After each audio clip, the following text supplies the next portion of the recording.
कुटुंबाचा राग आणि एका तरुणाचा निर्गुण हत्याकांड. नांदेड जिल्ह्यातील आज एका अशा प्रकाराने हादरला आहे ज्याने संपूर्ण महाराष्ट्राला विचार करायला लावले आहे.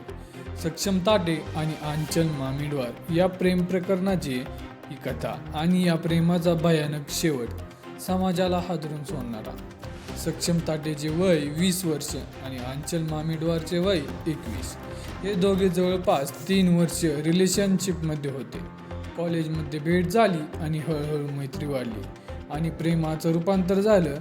यामध्ये त्यांच्यातील नाते इतकं मजबूत की सक्षम आंचलच्या कुटुंबियांशी सहज मिसळायचा.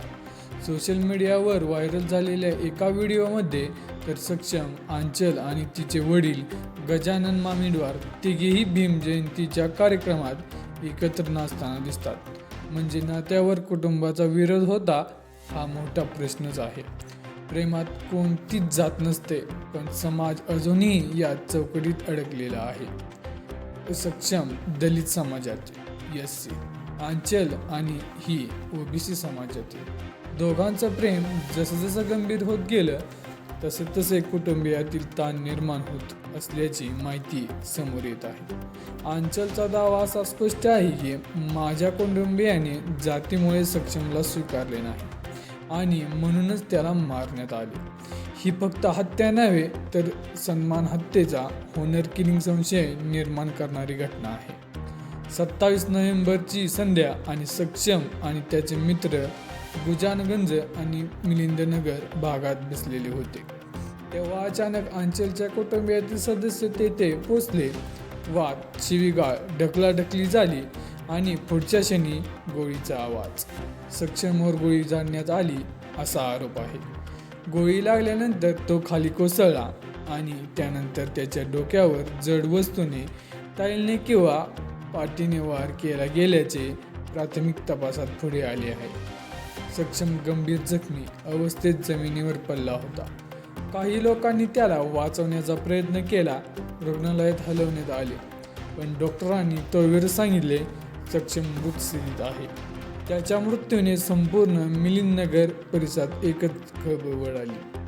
पोलिसांनी तातडीने FIR दाखल केले. आंचलने वडील गजानन मामिडवार, भाऊ आणि काही नातेवाईक आणि इतर मिळून 8 जणांनी गुन्हा दाखल. या आरोपी अल्पवयीन त्यात बाल सुधारगृहात दाखल करण्यात आलं.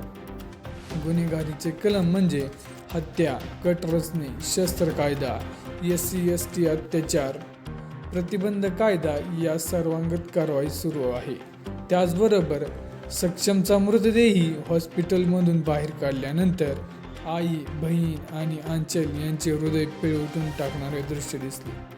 आंचलने थेट सक्षमच्या मृतदेहावर हळदी लावली, सिंदूर भरला आणि माझा नवरा फक्त सक्षमच होता आणि असेल असा जाहीर सांगून विधी केली.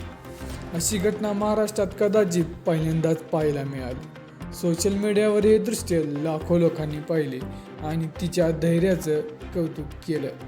आंचल समोर येऊन स्पष्ट आरोप केले की माझे वडील, माझा भाऊ आणि घरचे लोक मिळून सक्षमचा खून केला. अगदी इतकंच नाही, ती म्हणत होती की पोलीस अधिकाऱ्यांनी हे प्रकरण दाबण्याचा प्रयत्न केला. तिची मागणी अशी आहे की सर्व आरोपींना कठोर शिक्षा, सन्मान हत्येसारखा गुन्हा घोषित करावा, सक्षमच्या कुटुंबियांना संरक्षण द्यावे. ही घटना समोर आल्यानंतर नांदेड, मराठवाडा आणि संपूर्ण महाराष्ट्रात संतापाची लाट उसळली आहे.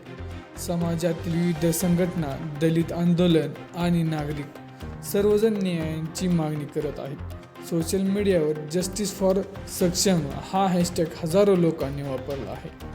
पोलिसांनी तपास जलद गतीने सुरू केले आहेत. सर्व आरोपी पोलीस कोठडीत आहेत. या केसकडे संपूर्ण महाराष्ट्राचे लक्ष लागले आहे. हे केवळ 2 व्यक्तींचे प्रेम नव्हते, हे समाजाच्या चौकटींना आव्हान देणारे धाडस होते. सक्षमचा मृत्यू, एका तरुणाचा स्वप्नांचा अंत आणि आंचलची लढाई, न्यायासाठीची सुरुवात.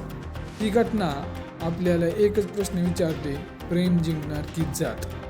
समानता जिंकणार की समाजाच्या जुन्या परंपरा? उत्तर आपल्यालाच ठरवायचे आहे.